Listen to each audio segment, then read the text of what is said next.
Sara Ann Wood. Sara was born March the 4th, 1981 in New York, US. She disappeared on August the 18th, 1993, age 12, from Litchfield, New York in the US. As of this video, she has been missing for 31 years. She's 5 foot. Her parents are Robert Wood and Frances Wood. She also have sibling to Dusty as well.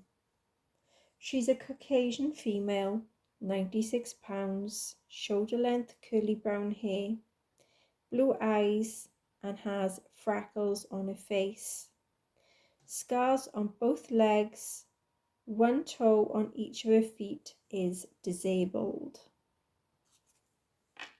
So Sara, who was born on March the 4th, 1981, had disappeared on August 18th, 1993. She was age 12, an American girl who disappeared while riding her bike home, which was from Norwich Corners Church in Saquot in New York. She's believed to have been abducted less than half a mile from her own home by a convicted child killer, Lewis Stephen Lent Jr. Lewis later pleaded guilty to both Sara and James Bernardo's abduction and murder, whom he murdered in 1990. He received a mandatory sentence of life imprisonment for Bernardo's murder and a sentence of life imprisonment for Bernardo's murder and a sentence of 25 years imprisonment to life for Sara's abduction and murder. Sara's abduction and murder ultimately inspired numerous initiatives by both law enforcement and the public within and around New York to raise public vigilance of the issues regarding missing children and child safety to prevent child abduction and sexual exploitation. Her family also established the Sara Ann Wood Rescue Center, which ultimately became a New York branch of the National Center of Missing and Exploited Children. Despite the intense publicity surrounding Sara's disappearance and repeated efforts to locate her body has never been found, Sara Ann Wood was the youngest of 3 children born to Robert and Frances Wood. Her father was a pastor at Norwich Corners Presbyterian Church in a rural community of Saquot in New York, where she and her 2 siblings, Dusty, age 17, and Nikki, age 14, at the time had worshipped. The family resided at 300 Hackerdam Road in Saquot. Sara had then been described as intelligent, religious, and lively child, with a love of dancing and poetry. Her brother Dusty would also recollect that his sister was a devoted fan of a country musician, Dolly Parton, and had given her personality. Similar sentiments were also made by staff and pupils at Sara's elementary school, with one teacher, Nancy Waldeck, later recollecting, quote, "She was just the happiest little girl. The thing I remember the most is that she would just giggle all the time, and she could get me laughing and the whole class laughing, and I would literally have to turn around and think to myself, okay, I'm the teacher, stop laughing at everything that comes out of her mouth." Sara was last seen at approximately 2:30 p.m. on August 18th, 1993, riding her bicycle up a steep hill on Hackerdam Road in Frankfort, New York, close to Norwich Corners Church on adjoining Roberts Road. She was carrying a display board, church songbook, and a vacation Bible school literature. The location of her final sighting was less than half of a mile from her home. At the time of this sighting, Sara was riding her bicycle. Although, according to her abductor, she had dismounted her bike and was walking alongside the road, pushing the bicycle at the time he had spotted her. At the time of Sara's disappearance, she was wearing a pink t-shirt with the words "Guess Who" embroidered upon the front, turquoise blue shorts and brown sandals. She was also wearing prescription glasses. Within the hour of Sara's abduction, her parents, brother and sister became alarmed by her absence. Child was reported missing to the police. Later the same afternoon, and several hundred troopers and volunteered firefighters. They had searched several dozens of square miles of terrain. Sara's family themselves immediately pursued all tangible methods to locate her, including conducting searches around their neighborhood and printing and distributing missing person flyers. Her bicycle was soon discovered leaning against a tree several yards from Hakerdine Road. A search of the area revealed her colouring book and crayons that was hidden in an area of brush that was close to her bicycle. And investigators rapidly determined that the child had been transported from the site of her abduction in a vehicle.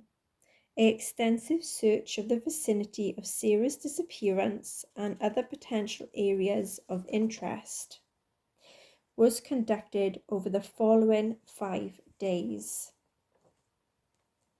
by both state police and forest rangers.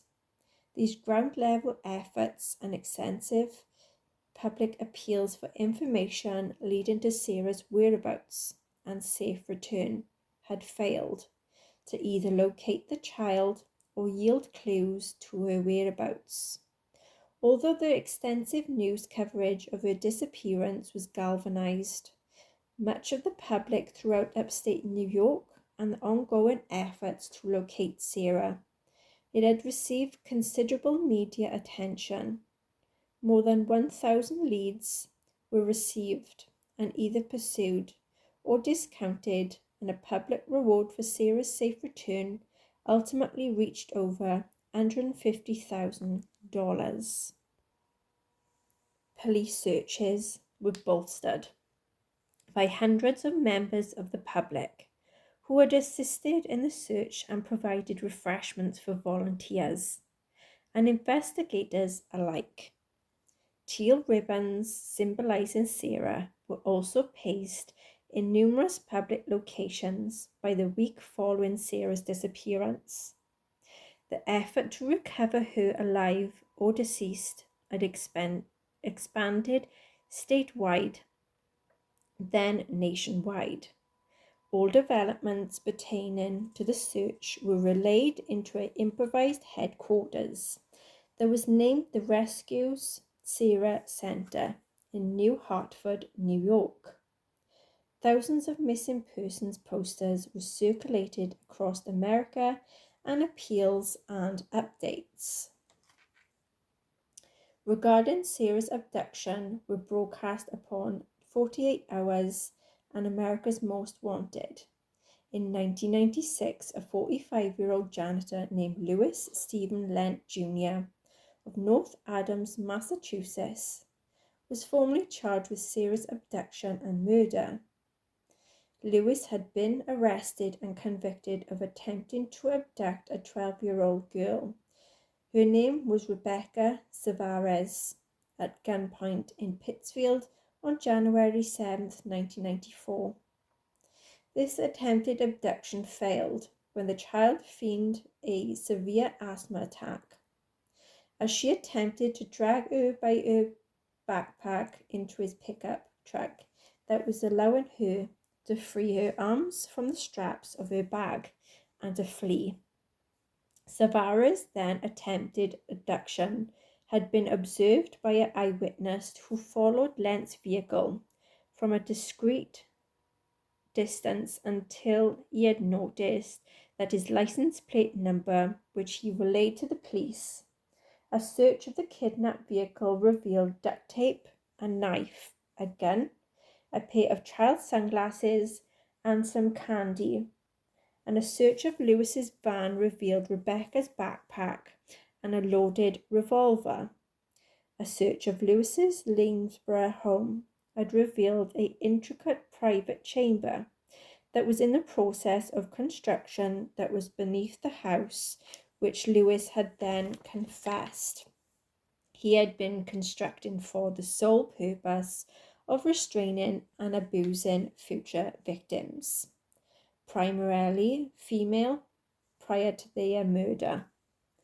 The further elaborated his ideal intended victims would be between the ages of 12 and 17, with long hair and just beginning to develop physically, and whom he could take out from an area of confinement whenever he had decided then to abuse. This chamber was still incomplete, this meaning that any victims he successfully kidnapped in the meantime would be used for quote quickies before the murder. Lewis was sentenced to serve a term of between 17 and 20 years imprisonment for Rebecca's attempted abduction. This was to be served at MCI Walpole on January 13, 1995, shortly after Lewis's arrest for Rebecca's attempted abduction. Investigators in New York reviewed a disseminated teletype of the offense, the victim's profile and general circumstances of which closely matched Sara's abduction. He was interrogated shortly after his arrest. Soon confessed to Sara's rape and murder in addition to the October 22nd, 1990 abduction and murder of a 12-year-old Pittsfield, Massachusetts boy who was named James Joseph Bernardo. Lewis claimed to have encountered Bernardo outside the movie theater, where he worked as a janitor. He offered the boy $5 to move chairs in the theater, which Bernardo accepted. Inside the theater, he bound Bernardo's hands behind his back at knife point, then drove him to his home where the child was bound by his wrists, ankles, to Lewis's bed. Following morning, he drove the blindfolded boy to an area of woodland that was in Newfield, New York, where he strangled him to death with a section of rope. Bernardo's body was found by some hunters several weeks after his abduction. The duct tape placed over the boy's mouth and across his eyes was a match to that was discovered in Lewis's vehicle at the time of his arrest. This substantiating Lewis's confession. Lewis confessed to encountering Sara walking alongside her bicycle upon Hackadan Road. He claimed to have dragged her into his van at knife point, bound her hands, and driven to Adirondack Mountains, where he sexually assaulted Sara before bludgeoning her with a tree branch, as the child had then begged for her life. He had then buried her body in a shallow grave within a clearing near Roquette Lake, at a location in or near the town of Inlet, without ensuring she was dead as opposed to simply unconscious before he had buried her. He agreed then to draw a map of the location of her burial to assist investigators in the recovery of her body. An extensive search of the area around Roquette Lake was mounted to locate Sara's body. The search lasted over 2 weeks and involved over 100 state troopers, the New York State Department of Environmental Conservation Police, numerous civilian volunteers, and over 50 personnel from Griffiths Air Force Base. Search and rescue dogs and heavy equipment were also used in search, and many other civilians prepared meals with food donated by local businesses and the public for the searches. Others, including Sara's father, transported sandwiches, beverages, and excavation equipment from storage facilities to the search vacations. These extensive efforts ultimately proved fruitless. Lewis subsequently then claimed that Sara had not actually been buried at a location that was close to Roquette Lake, although he refused to disclose the actual whereabouts of her remains, claiming that he had buried another victim's body close to hers, which he did not want to be found. Lewis was tried separately for both homicides. In June 1996, he pleaded guilty to Bernardo's abduction and murder. On October 16th, he received a sentence of life in prison without the possibility of parole. At his formal sentencing for Bernardo's murder, he informed his attorney that he also wished to plead guilty to Sara's murder. However, reportedly upon seeing Sara's parents in the courtroom at this hearing, he refused to provide any further details that was pertaining to her actual whereabouts. 9 days after pleading guilty to Bernardo's murder, on October 25th, 1996, Lewis pleaded guilty to Sara's abduction, rape, and murder. Although Sara's family were not present in the courtroom, on this occasion, he again refused to provide any additional information regarding the child's whereabouts, though Lewis later then recanted his confession to Sara's abduction and murder. He was convicted of her second-degree murder and formally sentenced to a concurrent term, 25 years to life, in prison. This was by Judge Patrick Kirk on April 11, 1997. His sentencing was delayed by 2 months at a request of Sara's parents, in the hope that he might be persuaded to finally reveal the location of their daughter's body. In the months immediately prior to his sentencing, Lewis refused the plea bargain offer from Herkimer County District Attorney Michael Daly, whereby he would not serve his life sentence inside a state prison if he revealed the location of Sara's body. He also refused final personal pleas from Sara's parents and brother to reveal her whereabouts throughout the sentencing phase of his trial. These final pleas from Sara's family included recitations of Bible verses, urging him to repent for his past deeds.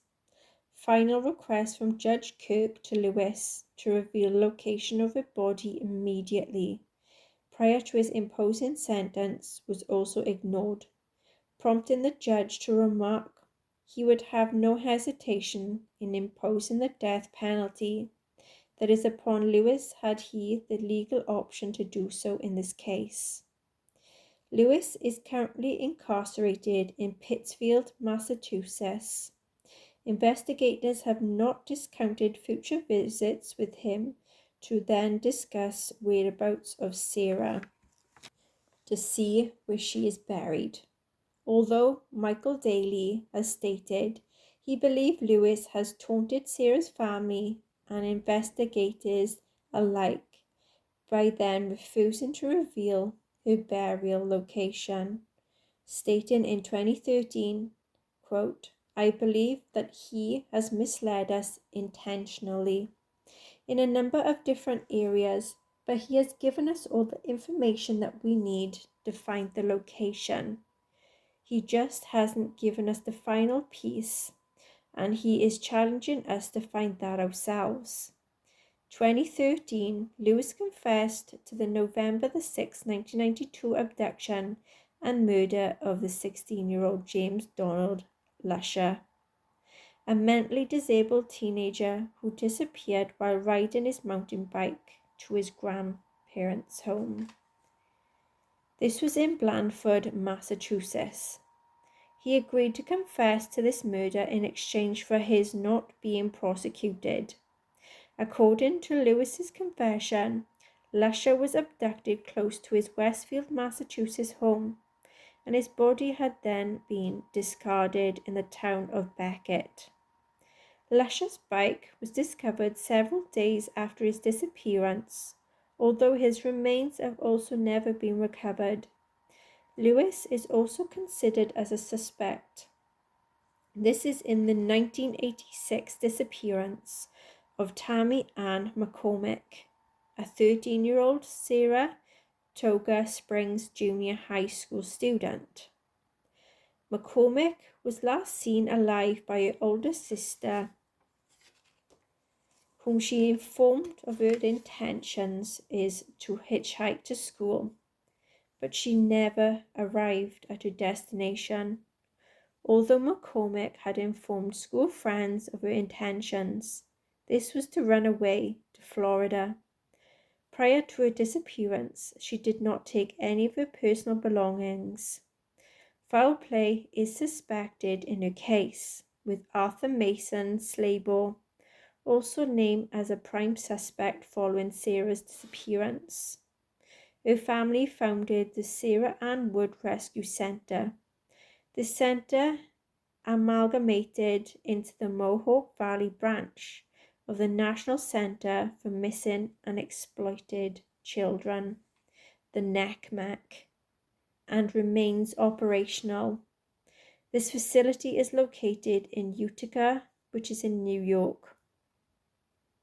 It specializes in preparation and distribution of missing child posters and remains the only geographically targeted missing child poster distribution center in the US. In 2017 alone, the efforts of this branch resulted in a safe recovery of 399 children nationwide on National Missing Children's Day. 1995, 7 cyclists, including Sara's father and 19-year-old brother, organized a symbolic bicycle ride. 43 cyclists replicated the event. These symbolic bikes have then since become annual events at the locations in and around upstate New York and are known as the Ride for Missing Children, which honors the ongoing commitments of the Sara Ann Woods Rescue Center and law enforcement to raise awareness of the plight of missing children and their families, in addition to teaching the importance of child safety, education to prevent child abduction and sexual exploitation. All funds raised are given to the National Center for Missing and Exploited Children, and each annual bike ride sees thousands of attendees. Each participant then cycles at this one-day ride. They wear a jersey of Sara's favorite colors of teal and pink, with additional colors of white that represents all missing children nationwide, and purple as a salute to law enforcement personnel. In general, participants stop at the schools en route to deliver messages of safety and awareness, and each is asked to raise a minimum of $300 for the cause. Some schools release balloons with affixed paper messages, instructing upon how to keep children safe at the conclusion of the participant cyclist's visit, and many participants wear a pin or a brooch that's naming or depicting the child he or she is participating in honor of. The inscription upon the backs of many of these cyclists read, "Making our children safer, one child at a time." In the decade following Sara's abduction, annual reports of child abduction in New York decreased by 30%. Shortly after Sara's disappearance, a tree was planted in her honor at Socrop Valley Middle School, and a ribbon then shaped memorial. It was installed by her classmates in front of the tree in 1999. The year Sara would have graduated from high school. They placed a plaque in front of the tree. Despite numerous searches having been conducted, to locate Sara's remains as of 2025. Her body remains undiscovered. Her family continues to hope her body will be found so that she can be given a Christian burial close to her relatives.